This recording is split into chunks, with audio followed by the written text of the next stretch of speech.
In this video, I'm going to be talking about how the official policies are taken by the U.S. and if they would change either the supply or demand for money.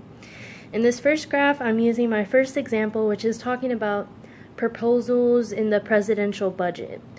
In this recent article, it states that after the proposals were incorporated into the 2016 presidential budget, CBO estimates that deficits under the president's proposal would be $1.4 trillion smaller during the 2016-2015 period than in CBO's baseline. This overall is a projection of the paths that federal revenues and spending would take over the next decade. This example would change the supply of money. So, because that the $1.4 trillion is smaller than normal, and we're changing the money supply, this line right here is going to shift to the left. And because we're shifting the money supply line to the left, this is overall going to change our interest rate, and it's going to cause our interest rate to decrease. My second example is on this next graph, and my second example is talking about capital, the U.S. capital, and how much they charge for banks. So, in a recent article that was actually published this year, it states that the U.S. Capitol recommended setting capital charges for banks at a 5.5% of total assets. The capital requirement increased to 8%, but was measured with respect to risk-weighted assets, rather than the total.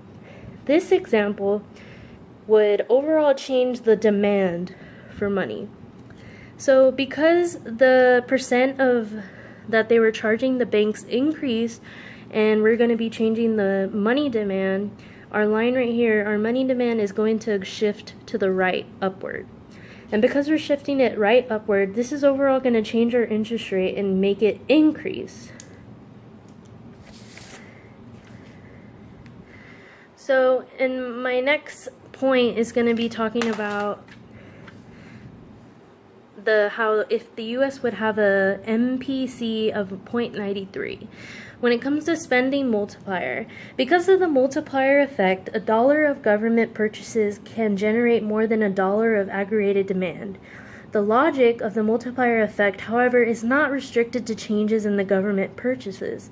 Instead, it applies to any event that alters spending on any component of GDP, consumption, investment, government purchases, or net exports.